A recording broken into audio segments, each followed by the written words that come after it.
So that's my number 1 receiver. Number 2 and number 3 are Garrett Wilson and Chris Olave. I want to talk about both of these guys. They play together. They have similar games, but there are some nuances in terms of the differences between these two guys. I'd say Garrett Wilson is probably the most pro-ready of any of the wide receiver prospects this year. And in terms of route running, he is one of the most technical. I think him and Chris Olave are the most technically sound route runners. And if you had to choose between the two, Chris Olave probably beats him by a hair, but one thing Garrett Wilson is better at than Chris Olave is his ability after the catch. 6 yards after the catch per reception, that's the 3rd highest in this class, only behind Jameson Williams and Traylon Burks. Not only does he have quickness after the catch, but he also sheds tackles like no other wide receiver in this class. Now, Garrett Wilson did not break out early, but Chris Olave did. He broke out at 19 years old. And for those who don't know, breakout age plus draft capital is something that you really want to take a look at and consider when you're projecting for the next level. Now, Olave did choose to stick around for his senior season, and when you look at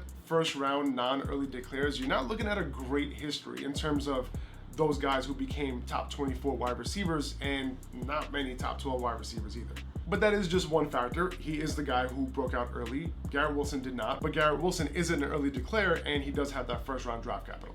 And it's funny because Chris Olave actually had one of his least efficient seasons this year. Only 2.29 yards per route run, which is very low.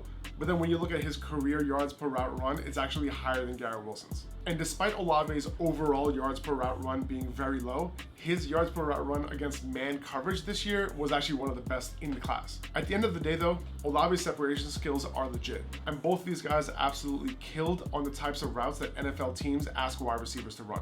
And according to analysis done by Pro Football Focus's Dwayne McFarland, an amazing analyst over there, Garrett Wilson was charted as being open on 88% of those staple routes, while Chris Olave was open on 81% of those staple routes, which was the highest in this class along with Jameson Williams. Extremely legit, and to be honest, these two guys are the best overall separators in this class. Now, if I had to pick one right now, I don't want to, but if I had to pick one, it's extremely close. I'd probably go with Garrett Wilson. I'll probably go with the first round early declare, the guy who's amazing after the catch, someone who can win on every route at all levels of the field. But Chris Olave is right behind him at number 3, or maybe even a 2B. And while he does get a knock for being a non-early declare, he also gets a leg up because he broke out at 19, he has the draft capital, so we'll see which one wins here. Historically, guys who break out at 19 and also have the first round draft capital, they also end up going on, or at least a high percentage of them end up going on to having top 24 seasons and even having top 12 seasons. Now, in terms of a dynasty rookie draft, I'm fine taking Drake London extremely early in the first round.